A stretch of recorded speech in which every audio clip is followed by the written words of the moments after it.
Welcome to video 3 of our Designing Effective Online Courses series. In this video, we will be talking about digital literacy and data protection. So, what is digital literacy? The reason why we actually mention this is that it has been found out in 2015, an average of 47% of the EU population has insufficient or no digital skills.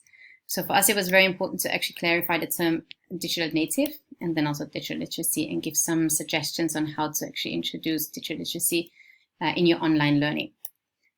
So the term digital native is a term coined by Mark Prensky in 2001, and it actually describes a person or generation of people who grew up in the era of ubiquitous technology, the computers, the internet, and that they are comfortable with technology and computers at an early age on and consider them to be an integral part and necessary part of their lives. Saying that, it actually is very important that also digital natives have to learn digital literacy. So what is it? Here's a quote or like a definition that we really liked. In our own terms, it would mean that digital literacy is anything that we find online. We need to be ready and able to interpret and analyze the information, and then also understand where the information comes from to actually be able to judge if the information is correct or incorrect. So why is it important? It is very important because we can then tap into the full power of the internet if we understand how it works. We can also increase the degree of interaction with the internet. Caulfield, that we're going to be talking about later, says that it's very important that we are able to evaluate information on social media and that we are able to understand how to check facts online. Green actually talks about two different skills that we need to have to actually do that. And one of them is the self-regulated learning, which is making plans, monitoring, controlling plans, and then putting them in action.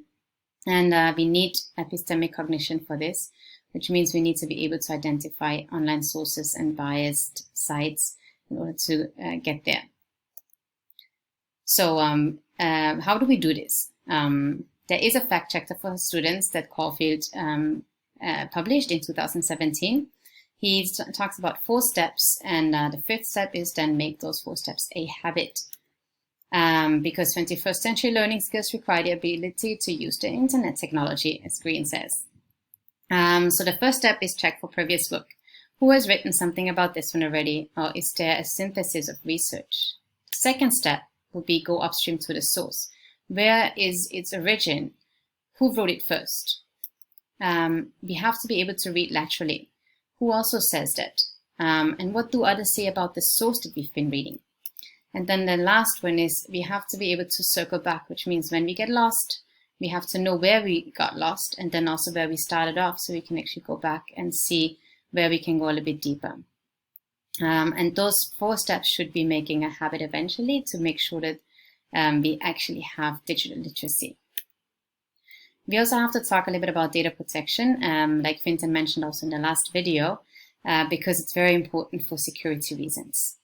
So the collection of big data is very, very important right now, and it's a very big topic. And we have to be careful because it traverses international jurisdictions and different legal and ethical frameworks.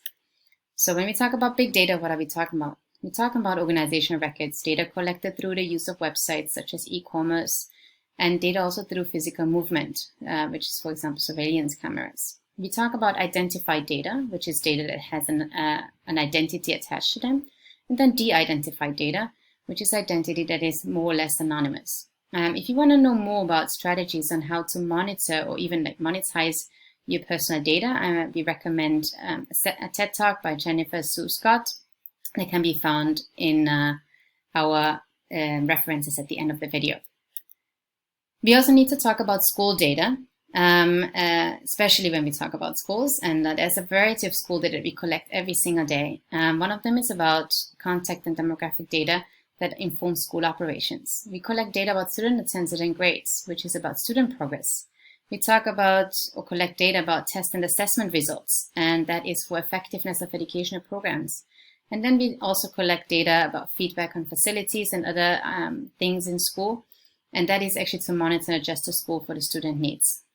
So program will have actually then also talked about a certain amount of concerns that come with all this data collection. One of them is if the data does not stay local, means in the school, but it's actually pushed forward to the state or the Fed, becomes state or federal, then it's kind of more moving into the big brother direction.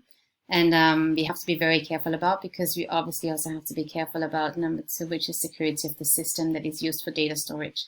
So the higher we move up, the more people we share with, the more likely, the higher the risk is to actually getting hacked. And then the third point is we have to make sure that we use the appropriate framework, for example, the GDPR in Europe, to make sure that we are going against the data breaches. Kruger and Moore also have put in place 10 steps for data protection in schools and how to actually implement it. And these are the 10 steps. So you can pause the video right now and look through it, and then give yourself an idea of what it is. And I'm going to moving on for the next slide, which is the recommendations for the next video. If you would like to dive deeper into Julie Salmon's 5-stage model, that will be the video for you. It's going to be talking about the stage 1, and this is about access and motivation, and also activities for stage 1. Coming up right now as well are the resources, the references that we've been using for this video. And yes, we will talk to you later.